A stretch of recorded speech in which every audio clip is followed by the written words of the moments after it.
जनता party ने जिस तरह से मेरे साथ 2012 और 2017 में मुझे टिकट ना दे करके चूक किया, उसका भी परिणाम आप लोगों ने देखा 2012 में। 2017 में एक ऐसे व्यक्ति को जिसको इटवा का एक भी व्यक्ति नहीं जानता था कि सतीश द्विवेदी है, वो आए, क्योंकि क्षेत्र मैंने बना रखा था, एक आंधी चल रही थी पूरे देश में या पूरे प्रदेश में, और उत्तर प्रदेश की जनता को बड़ा आशा था, विश्वास था कि भारतीय जनता पार्टी आएगी तो डबल इंजन की सरकार जब बनेगी तो हमको फ़ायदा मिलेगा, गरीबों को महंगाई और सारी समस्याओं, लाइन आर्डर, सारी समस्याओं से निजात मिलेगा।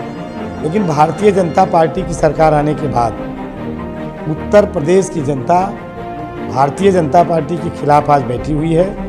आने वाले 2022 का जब रिजल्ट आएगा 10 मार्च को, तो उत्तर प्रदेश में बहुजन समाज पार्टी की सुश्री बहन मायावती कुमारी के नेतृत्व में सरकार बनी। भाजपा और सपा मिलकर नूरा की कुश्ती खेल रहे हैं। इस चुनाव को हिंदू मुसलमान करके भारतीय जनता पार्टी मीडिया के माध्यम से, टेलीविज़न के माध्यम से जो है चुनाव को हिंदू मुसलमान बनाना चाह रही है, जबकि उत्तर प्रदेश की जनता भारतीय जनता पार्टी की कूटनीति या रणनीति को समझ चुकी है।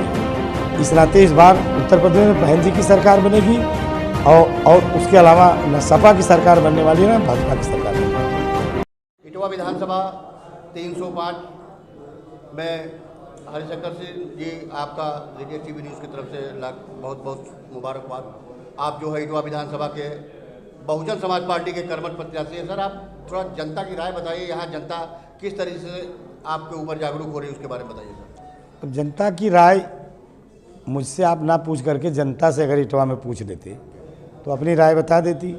मैं 32 वर्षों से भारतीय जनता पार्टी का झंडा लेकर के, आदरणीय माता प्रसाद पांडे जी का 15 वर्ष, सपा का शासन, विधानसभा अध्यक्ष 2 बार रहे, उनके सामने भारतीय जनता पार्टी को खड़ा करने से लेकर के जिंदा रखने तक का काम किया।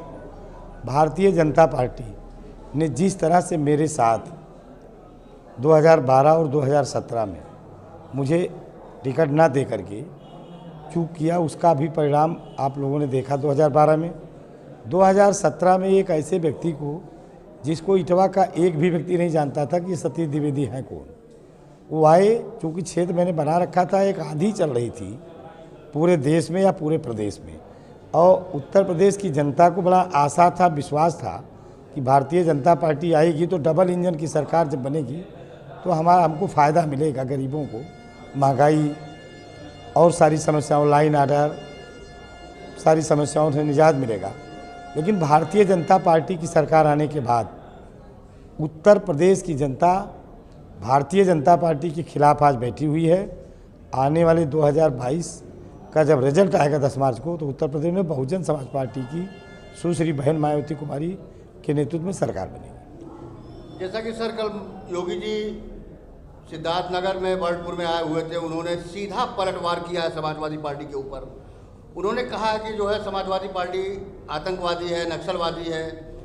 इसमें सर आप इसके लिए क्या बता रहे हैं सर? देखिए, योगी आदित्यनाथ जी हों चाहे अमित शाह जी हों, ये दोनों लोग मिल करके, माने भाजपा और सपा मिल के नूरा की कुश्ती खेल रहे हैं। इस चुनाव को हिंदू मुसलमान करके भारतीय जनता पार्टी मीडिया के माध्यम से, टेलीविज़न के माध्यम से जो है चुनाव को हिंदू मुसलमान बनाना चाह रही है, जबकि उत्तर प्रदेश की जनता भारतीय जनता पार्टी की कूटनीति या रणनीति को समझ चुकी है।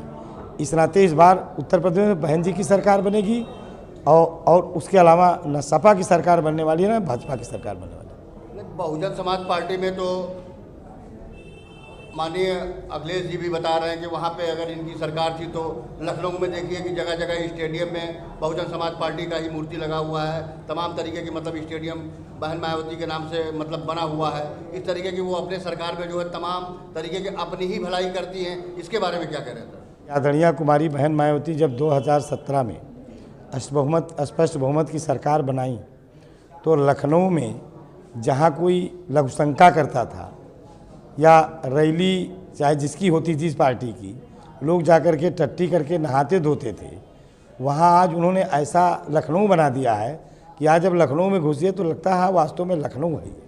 इसके पहले लखनऊ में कुछ था ही नहीं। उत्तर प्रदेश की विधानसभा अगर छोड़ दिया जाए, सचिवालय छोड़ दिया जाए, तो लखनऊ में था ही क्या, हजरतगंज के अलावा। आज आप यहीं से जब आप घुसते हैं पॉलिटेक्निक से तो पूरा लखनऊ लखनऊ दिखाई देता है। लखनऊ को बहुत सुंदर बनाया और महापुरुषों की प्रतिमा तो जिसकी भी सरकार होती हो लगाती है। यहाँ से सर लखनऊ चले जाइए, गोरखपुर चले जाइए, कानपुर चले जाइए, कहीं भी देखिए रोड जो है 4 लेंथ बनी हुई है। 4 लेंथ रोड के बीच में जो होता है डिवाइडर बना होता है। डिवाइडर पे जो है फूल पत्तियाँ लगती हैं, लेकिन इस वक्त डिवाइडर पे फूल पत्ती नज़र नहीं आ रहा है, तमाम सांड नज़र आ रहे हैं। देखिए तमाम एक्सीडेंट हो रहे हैं, तमाम लोग मर रहे हैं। इसके बारे में सर बहन मायावती जी की अगर सरकार बनती है तो इसमें क्या क्या मतलब करेंगे, कुछ बताइए। अगर आदरणीय बहन कुमारी मायावती जी की सरकार 2022 में बनी तो जिस तरह से आदरणीय कुमारी बहन मायावती जी ने सर्व समाज के युवाओं को ये सफाई कर्मी के तरह जब नौकरी देने की घोषणा किया तो तमाम विरोधी दल के लोग उस पर तमाम तरह की अंगुली उठाते थे। लेकिन आज चाहे वो ब्राह्मण का बेटा हो, ठाकुर का बेटा हो, मुस्लिम का बेटा हो, अगड़ों का बेटा हो, पिछड़ों का बेटा हो, दलित का बेटा हो, आज 34,000 रुपया वो बच्चा तनख्वाह पा रहा है तो वो परिवार सुखी है। आज जो छुट्टा पशु घूम रहे हैं, इन छुट्टा पशुओं की व्यवस्था के लिए आदरणीय कुमारी बहन मायावती जी की अगर सरकार बनेगी तो हर न्याय पंचायत में गौशाला बनाया जाएगा।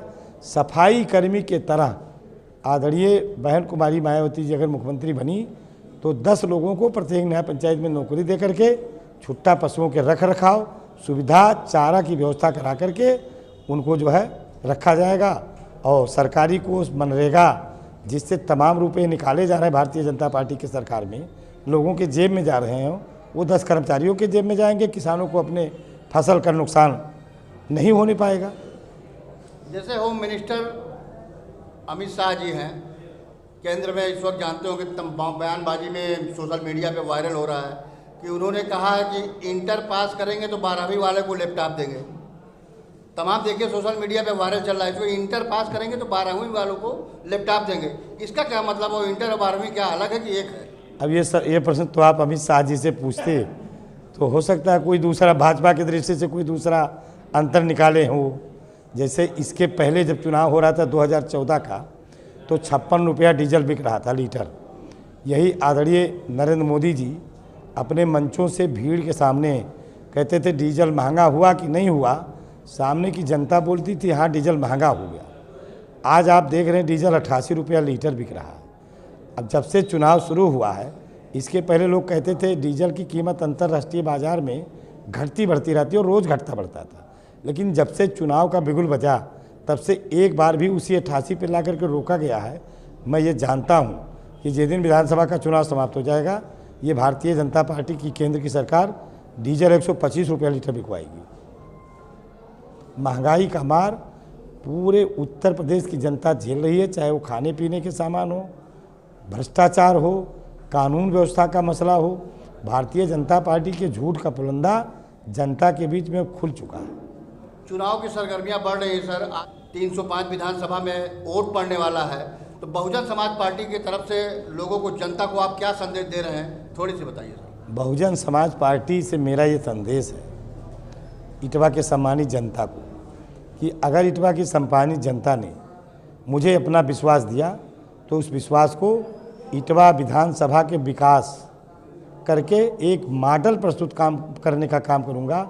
और उत्तर प्रदेश में अगर सरकार बनी तो तमाम योजनाओं को ला करके तमाम जो अधूरे काम है इटवा में, जो 32 वर्षों से नहीं हुए हैं, जब से देश आज़ाद हुआ इटवा जहाँ था वहीं है, इसको जो है एक अच्छे श्रेणी का विधानसभा बना करके जनपद नहीं पूरे उत्तर प्रदेश में एक मॉडल विधानसभा बनाने का काम करूँगा। सीरियस टीवी न्यूज़ को लाइक करें, सब्सक्राइब करें, बेल आइकन दबाना।